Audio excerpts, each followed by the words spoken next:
dalam Al-Maroya kali ini, dan di awal tadi saya ceritakan tentang kisah bagaimana Rasulullah Sallallahu Alaihi Wasallam disokong oleh isterinya Aisyah dalam melakukan amal soleh. Ya, jadi kita sebagai isteri yang ingin menjadi muslimah yang unggul juga tidak kita mesti mencontohi isteri Rasulullah Sallallahu Alaihi Wasallam ini, dan juga kita perlu menyokong yang saya sebut. Yang ketujuh tadi, kita menyokong amal soleh suami dengan harapan suami juga menyokong amal soleh kita. Jadi insya-Allah kita akan berpimpin tangan sehingga ke syurga.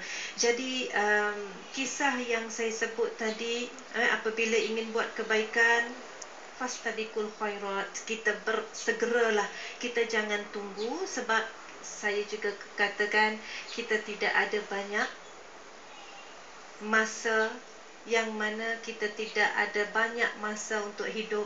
Kita tidak ada banyak masa yang luang untuk buat kebajikan. Jadi setiap saat yang ada kita manfaatkan seberapa banyak yang boleh, insya-Allah. Dan yang seterusnya, yang ke-8, kita ingin mencontohi Ibunda Khadijah ini, kita mestilah sentiasa menghiasi diri untuk suami.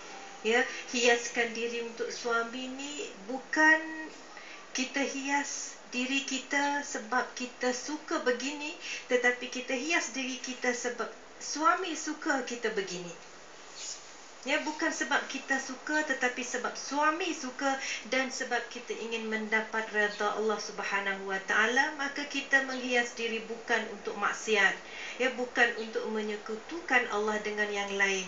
Saya teringat juga suatu kisah apabila suatu hari Jibril datang bertemu dengan Rasulullah Sallallahu Alaihi Wasallam. Kemudian Jibril kata kepada Nabi, sekejap lagi Khadijah akan datang membawa bekas. Ingat sewaktu Nabi berkhalwah dengan Allah di Gua Hira, ya, Jibril kata Khadijah akan datang sebentar lagi bawa satu bekas, ada makanan, ada minuman. Engkau kabarkan kepada Khadijah ini, Allah berkirim salam, Allah menyediakan rumahnya yang dibuat daripada mutiara di dalam syurga.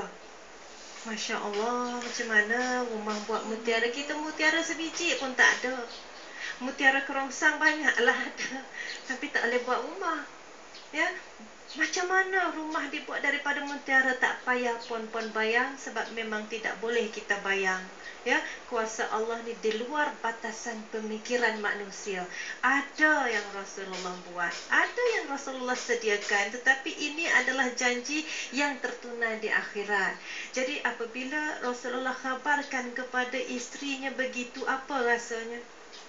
Kalau suami kita kata begitu pada kita, kita rasa apa? Kita rasa lagi semangat nak buat baik. Betul tak? Kita tidak harapkan rumah dibuat daripada mutiara dalam syurga. Khadijah tidak harapkan itu, tetapi tiba-tiba Allah kirimkan pesanan itu. Masya Allah, seronoknya, lagi nak buat baik, lagi nak buat baik. Sebab itulah Khadijah ini sentiasa terdorong untuk buat baik. Jadi kita nak mendorong diri kita nak buat baik, maka yang paling utama, jangan kerana kita mengharapkan apa-apa, sebab kita takut nanti kita frust. Ya, tetapi kita harapkan sahaja redha Allah, sebab Allah sahaja yang akan beri kita apa yang kita mahu. Ya, di samping kita berdoa, minta apa yang kita hendakkan. Kemudian yang ke-9, dalam rumah tangga kita, kalau kita nak jadi seperti Khadijah, kita jadilah orang yang kedua. Kita jangan jadi orang yang pertama. Sebab orang yang pertama dalam rumah tangga ialah suami. Jadi kita kena letakkan diri kita di tempat yang betul. Kalau kita letak diri kita di tempat yang salah, maka automatik perbuatan kita itu tidak betul. Apa yang kita buat melampaui apa yang sepatutnya kita boleh buat. Ya, jadilah suami kita orang nombor 2, pasal kita jadi nombor 1, betul tak? Bila kita jadi nombor 1, suami jadi nombor 2, maka rumah tangga kita terbalik.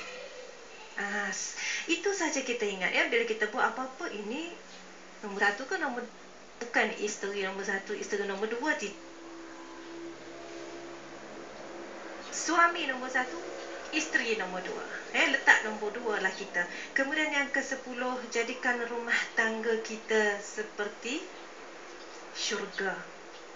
Macam mana nak jadi rumah tangga seperti syurga? Kita sendiri yang tahu. Bagaimana yang kita mahu kebahagiaan dalam rumah tangga. Kalau kita keluar daripada rumah sebagai contoh, kita tak sabar nak balik rumah. Ya, tak sabar nak balik rumah sebab rumah itulah tempat yang paling damai. Rumahlah tempat yang paling seronok kita duduk. Kalaulah kita ada program, contohnya di luar daripada kampung kita, tempat kita, orang sediakan hotel dah, nak suruh kita menginap. Kita kata, selagi boleh balik, kita nak balik rumah. Sebab apa? Tak ada tempat boleh lawan rumah kita. Rumah kita adalah syurga dalam dunia ni kepada kita. Ahli dalam rumah kita adalah ahli syurga kepada kita. Tak sabar. Tapi ada je orang tak suka balik rumah.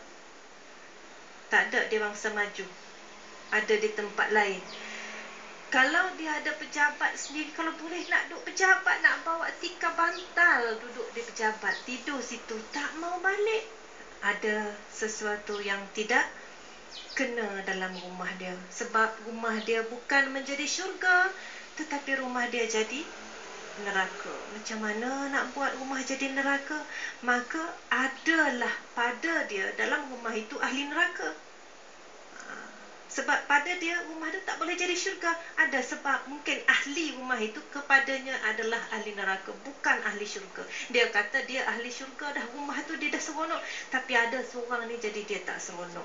Jadi terpulang macam mana cara kita menangani masalah itu. Tetapi yang terbaik yang kita hendak jadi seperti mana Ibunda Khadijah, kita mesti menjadikan rumah kita seperti syurga, supaya di dalamnya kita boleh beribadah dengan tenang. Janganlah kita menganggap bahawa rumah kita ini kalau nak jadi tempat ibadah tak sesuai. Nak sembahyang berjemaah kena pergi masjid. Kat rumah tak sesuai nak sembahyang jemaah. Pasal apa? Pasal rumah tangga kita bukan syurga. Ya, sepatutnya selain daripada rumah Allah ini, kita boleh jadikan satu ruang di dalam rumah kita itu ruangnya seperti masjid. Di situlah tempat kita solat berjemaah, di situlah kita mengaji, di situlah kita belajar fardu ainnya, di situlah kita berusrah dengan anak-anak. Ya, kita jadikan tempat ini seperti masjid. Kalau kita dalam rumah kita kata nak jom kita sembahyang, beritahu anak-anak jom kita sembahyang. Kat mana? Kat masjid lah. Bukan masjid yang jauh, masjid yang dalam rumah. Insya-Allah rumah tangga itu akan kekal menjadi rumah tangga yang damainya seperti syurga, ahlinya seperti ahli syurga yang kita mahu dalam dunia itu. Sebab ahli syurga dalam dunia ini akan membawa kita ke syurga yang sebenar, insya-Allah. Jadi mungkin kupasan itu boleh beri satu panduan bagaimana untuk kita mencontohi Sayyidatina Khadijah. Jadi sebelum saya ulas lagi dengan lebih panjang lebar, saya persilakan jika ada soalan. Ada. Waalaikumsalam warahmatullahi. Saya Wan Hamidah pada Kuasa Maju Seksyen 2. Ya. Orang Kelantan ke? Orang Kelantan. Saya tengok mata, saya tahu dah orang Kelantan. Itulah nak tanya Ustazah, bagaimanakah Saidina Khadijah menjadi tulang belakang pada suaminya Rasulullah SAW? Terima kasih. Maknanya puan nak jadi tulang belakang kepada suaminya Rasulullah SAW. Masya Allah, tengok isteri solehah. Fikir macam mana nak jadi tulang belakang pada suami. Pernah tengok ada orang tak ada tulang belakang? Tak pernah tengok.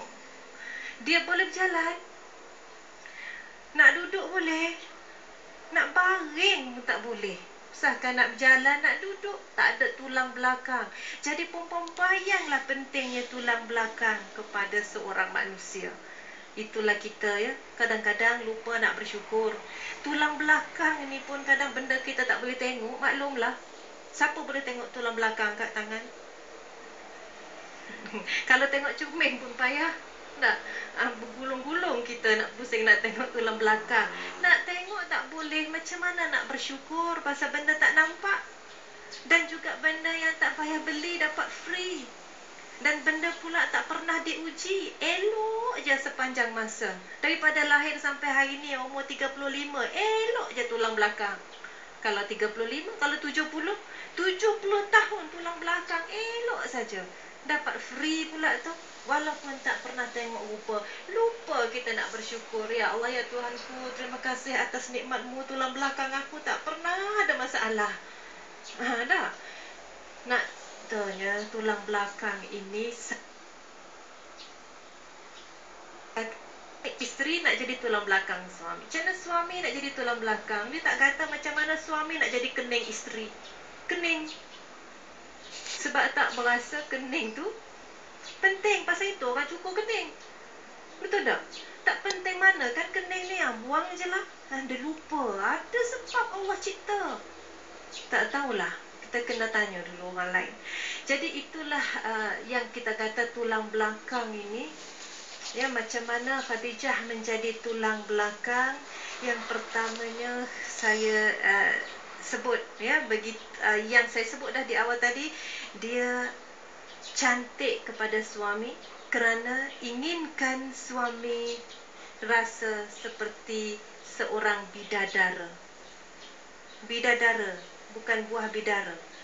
Bidadara ni maknanya lawan kepada bidadari. Dia dah ada isterinya seperti bidadari di rumah, maka dia ingin menjadikan suaminya seperti bidadara, dia jadi bidadari dulu.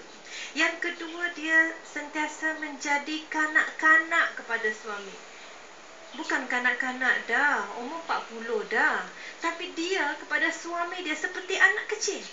Sebab apa? Dia mahu suaminya kadang-kadang menjadi seorang pembela. Kita dengan anak kita macam mana? Kadang-kadang anak manja, kita makin sayang. Anak minta tolong, kita bantu. Itulah isteri yang menjadi anak kepada suami. Supaya suaminya rasa hebat. Kerana suami jadi pembela kepada anak. Kemudian yang ketiga, dia menjaga akhlak. Ya, supaya suaminya jadi apa?